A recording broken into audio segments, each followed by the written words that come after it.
Hey, everyone, and welcome back to the English Podcast 2.0. Glad to have you back with us for another deep dive. And today we're tackling something that I think I think a lot of you guys are going to relate to out there, and that is that super overwhelming feeling when it comes to, well, learning English. I mean, seriously, just think about it for a second. How many language learning apps do you have on your phone right now? Oh, God. Is it 5? Is it 10? More than that. And then here's the question.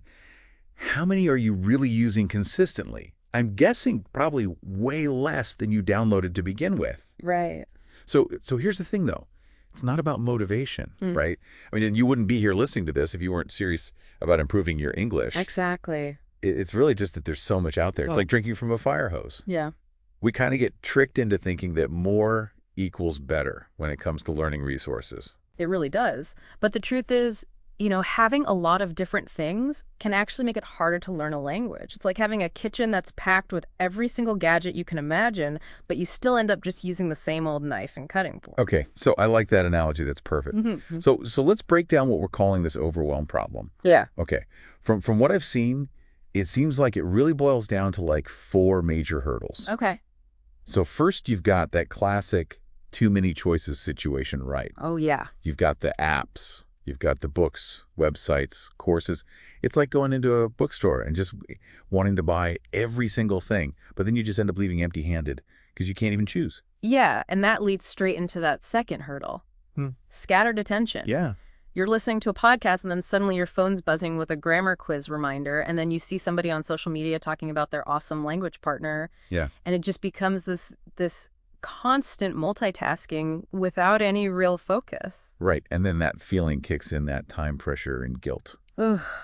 Yes. You should be practicing more, but then life gets in the way and you end up feeling behind, feeling like you're not doing enough. And then finally, you've got that dreaded perfectionism trap. Oh, the perfectionism. So many people get stuck because they're trying to get their grammar absolutely perfect or have a perfect accent, and that makes them afraid to even try to speak.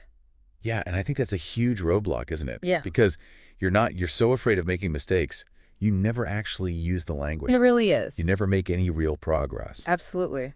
So we know what the problem is, right? Like, how do we get out of this cycle of overwhelm Right. and start actually, enjoying the process again? Yeah.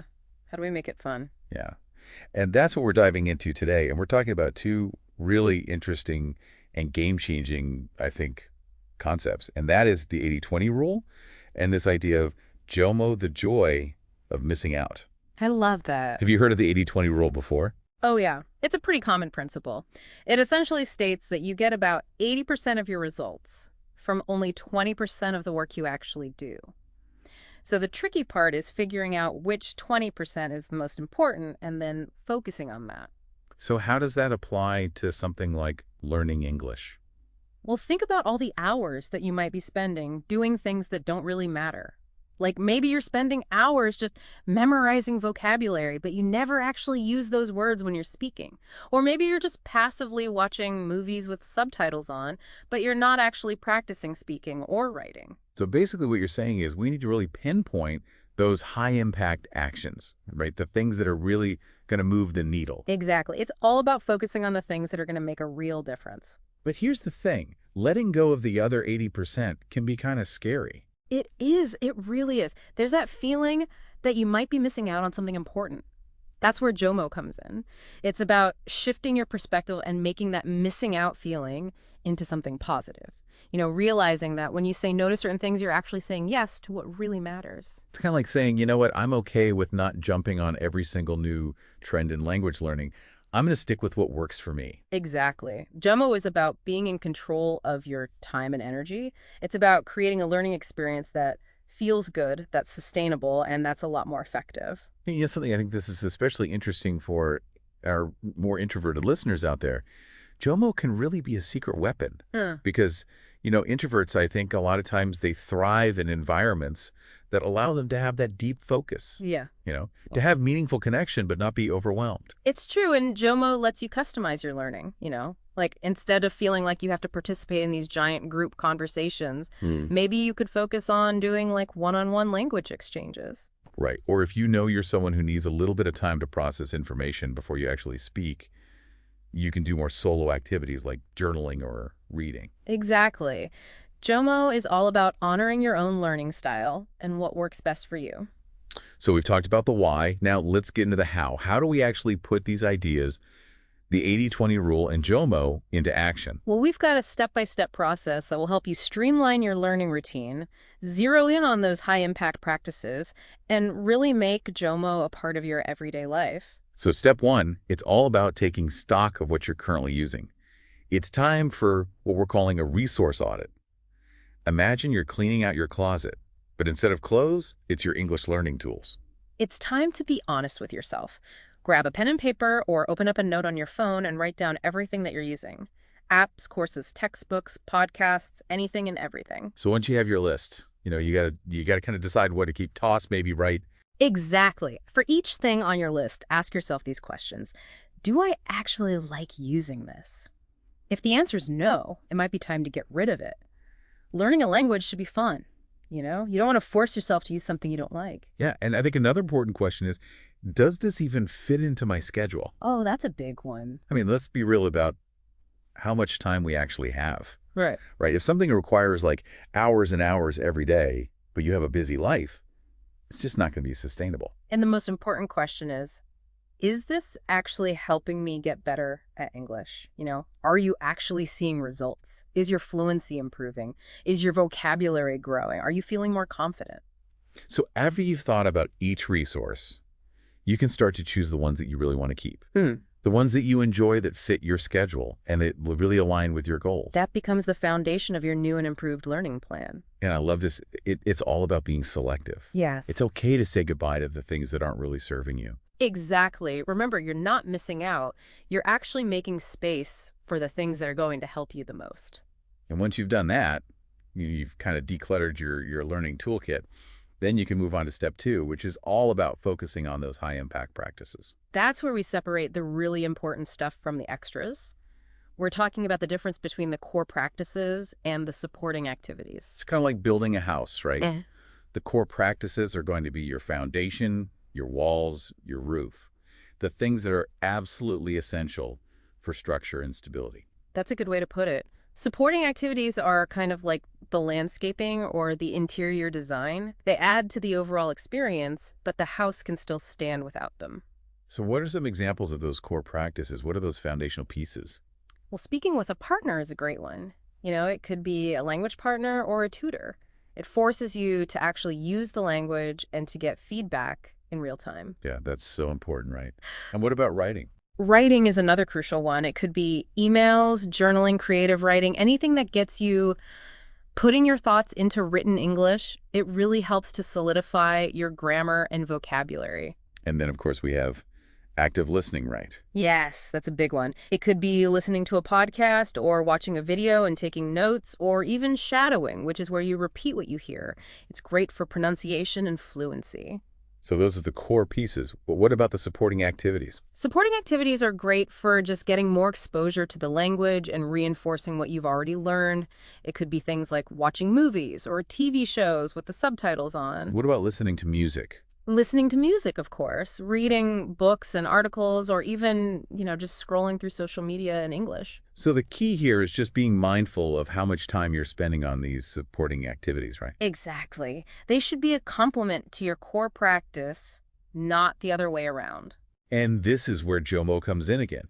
You don't have to do everything. It's okay to just focus on the activities that are actually bringing you joy and real progress. Welcome back to English Podcast 2.0 Pell. We're diving deeper into this idea of simplifying your English learning journey. And in this part, we're really kind of shifting gears a little bit from the schedules and the resources and all of that to really think about the mindset and the attitudes that can actually make or break your experience when you're learning a language. Yeah, it's all about building a healthy relationship with English, one that keeps you motivated and engaged for the long term.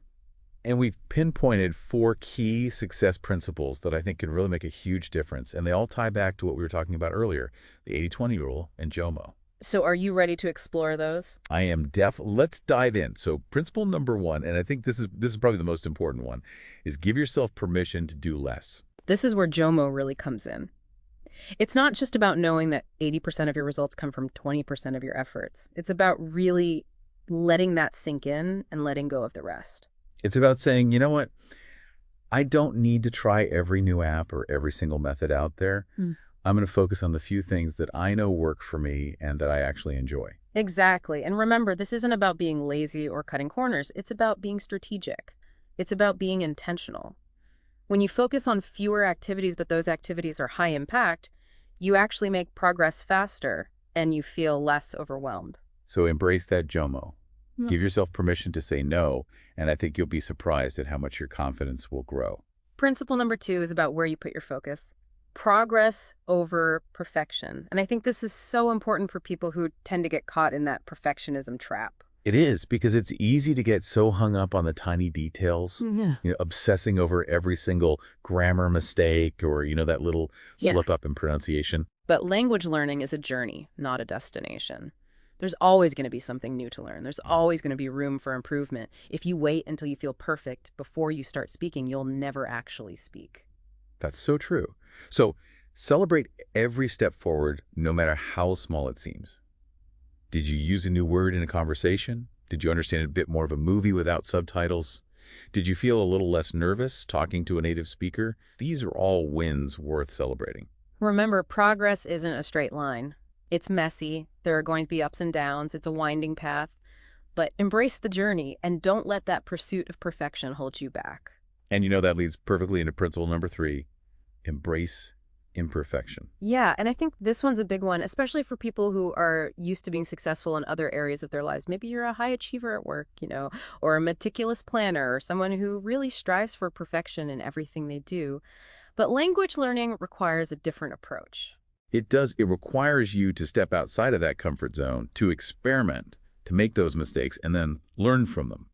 In fact, mistakes are essential for growth. Think about how children learn to speak. They don't wait until they have perfect grammar or a perfect accent. They just start talking, and through that process of trial and error, they gradually improve. Yeah. So embrace your inner child. Yeah. Don't be afraid to make those mistakes. The more you speak, the more you write, the more you use the language, the more you're going to learn. And remember, it's really important to create a learning environment that feels safe and supportive. Surround yourself with people who encourage you to practice without judgment, whether it's a language partner, a tutor, or even just a supportive online community. And speaking of celebrating wins, that brings us to our final principle. Celebrate those small wins. Yeah, and this goes back to focusing on progress, not perfection. It's so easy to overlook those little victories along the way, but they're the things that keep us going, that keep us motivated. They do. So take the time to acknowledge and appreciate every step forward. Did you have a conversation without feeling completely tongue-tied? Did you understand a news article without constantly looking up words? Did you nail that presentation in English? Give yourself a high five. Absolutely. Write it down in your learning journal. Share it with a friend, do a little happy dance, whatever makes you feel good. The more you celebrate your wins, the more motivated you're going to be to keep learning and growing. These 4 success principles, giving yourself permission to do less, focusing on progress over perfection, embracing imperfection, and celebrating those small wins, I think they really help you build that positive, sustainable relationship with English. It's really a shift in mindset, from viewing language learning as a chore to seeing it as something that's enjoyable and rewarding. Now let's circle back to those practical steps. Remember that 5-step process we outlined? Let's do a quick recap of those, and then we can talk about some specific strategies you can use. Sounds good. So step 1 was decluttering your learning toolkit, that resource audit. Yeah, take a look at all of those apps, courses, books, and resources you're using, and really decide which ones are actually serving you. Ask yourself, do you enjoy using this resource? Does it fit into your schedule? Is it helping you make progress? And if the answer to any of those questions is no, it might be time to let it go. Remember, you're not missing out. You're creating space for what truly matters. Step 2 was identifying those high-impact practices, the activities that are going to give you the biggest results. These are the things that are actively building your skills in speaking, listening, reading, and writing. Think about things like conversation practice, writing exercises, and active listening drills. Step 3 was creating a realistic schedule that actually fits into your life and allows for consistent practice. Start small, increase your practice time gradually, and be flexible. Life happens, and it's okay to adjust your schedule when needed. Step 4 was tracking your progress and celebrating those wins no matter how small they might seem. Keep a learning journal, write down your accomplishments, and acknowledge all the hard work that you're putting in. And finally, step 5 was preparing for those inevitable setbacks. Right, because life is unpredictable, and there will be times when you miss practice sessions or you feel like you're not progressing as quickly as you'd like, and that's okay. The key is to accept that setbacks are a normal part of the process. Have a backup plan ready and get back on track as soon as you can. All right, so those are the 5 steps. Now let's dive into some specific strategies for actually putting them into action. So when it comes to choosing resources, less is definitely more. Yeah, you don't need to try every new app or sign up for every online course out there. Instead, focus on finding a few high-quality resources that really align with your learning style and your goals. For example, if you're a visual learner, you might prefer a course that has lots of videos and illustrations. And if you're more of an auditory learner, maybe podcasts or audiobooks would be more engaging for you. And if you're a kinesthetic learner, you might benefit from hands-on activities like role-playing or real-world practice. So once you've chosen your core resources, think about how you're going to use them effectively.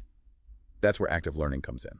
Active learning means going beyond just passively consuming the material. Yeah, so instead of just reading a textbook or listening to a podcast, you're actively taking notes, you're summarizing information, you're asking questions, and you're making connections. One really powerful technique for active learning is called spaced repetition. And this involves reviewing material at increasing intervals, and it helps move information from your short-term memory to your long-term memory. There are a lot of apps and websites that can help with spaced repetition, like Anki or Memrise. They can be really helpful for memorizing vocabulary or grammar rules. Another really crucial strategy is to find opportunities for real-world practice. Yeah, and this could mean joining a conversation group, finding a language exchange partner, volunteering in an English-speaking environment, or even just chatting with English-speaking friends or colleagues. Right. The more you use English in real-life situations, the more confident and fluent you're going to become. And don't forget to make learning fun. That's right. Choose activities that you genuinely enjoy, whether it's watching movies, listening to music, reading books, or playing games. The more you enjoy the process, the more likely you are to stick with it. So we've talked about simplifying your learning, focusing on progress over perfection, embracing imperfection, and celebrating those small wins. We've explored active learning, spaced repetition, real-world practice, and making learning fun, and we've reviewed those 5 key steps for creating a streamlined and effective learning plan. Before we wrap up part 2, I want to highlight one final point. Be patient with yourself. Learning a language takes time and effort. Yeah. There will be days when you feel frustrated, discouraged, or like you're not making any progress. That's completely normal. Yeah, don't give up. Just keep practicing, keep learning, and keep celebrating your wins. Remember, the journey is just as important as the destination. Enjoy the process of learning English, and you'll be amazed at how far you can go. We'll be back for the final part of this deep dive, where we'll equip you with even more practical tips and leave you with some final, actionable takeaways. See you soon.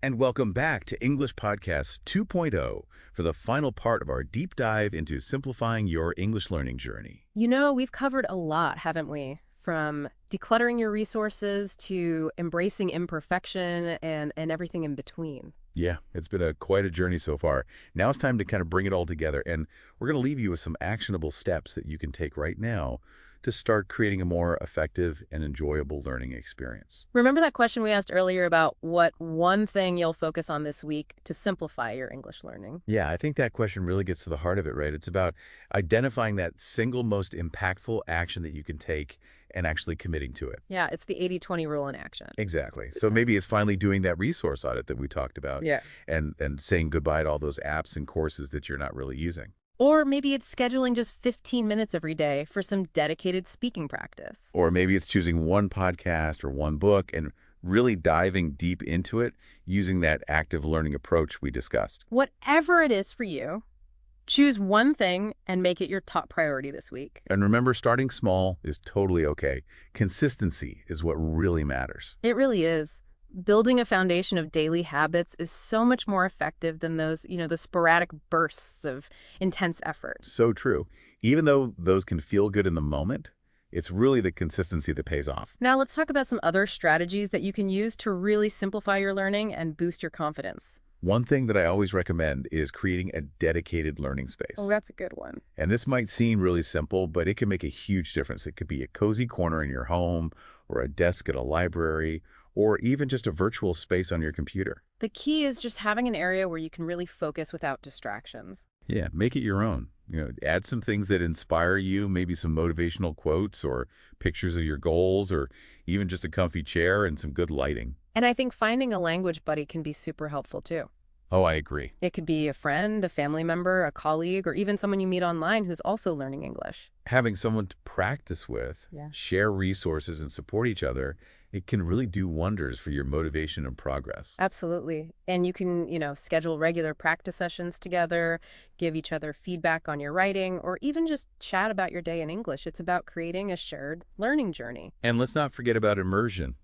I am a big believer in this one. Surrounding yourself with English as much as possible really helps you learn faster, and it makes it feel a lot more natural. Definitely. And that could look like listening to music or podcasts in English during your commute, Watching movies or TV shows with subtitles. reading books and articles, or even changing the language settings on your phone and social media. It's all about making English a part of your daily life. The more you expose yourself to it, the more comfortable and confident you'll become. It starts to feel less like studying and more just like a natural part of your life. Exactly. Now, I know what some of you might be thinking, but I don't have time for all of this. And that's totally understandable. But remember, simplifying your learning is about freeing up your time and energy, not adding more to your plate. It really is. You don't have to do everything all at once. You're the one in control. You get to decide. Start by incorporating one or two of these strategies and see how they work for you. Notice the difference they make in your motivation and in your progress. And always remember, learning English is a marathon, not a sprint. You'll definitely have ups and downs. You'll have challenges and triumphs. It's all part of the process. But by embracing simplicity, intentionality, and joy, you can create a learning experience that is both effective and really fulfilling. So true. So go out there and learn with confidence. We're cheering you on. And remember, we're always here to support you on your journey. Well, that wraps up our deep dive into simplifying your English learning journey. We hope you found it insightful and inspiring, and most importantly, that you feel empowered to take charge of your learning. Remember, you have the power to create an effective and enjoyable learning experience. Embrace that joy of missing out. Focus on your progress and celebrate all those wins along the way, no matter how small. Until next time, happy learning, everyone.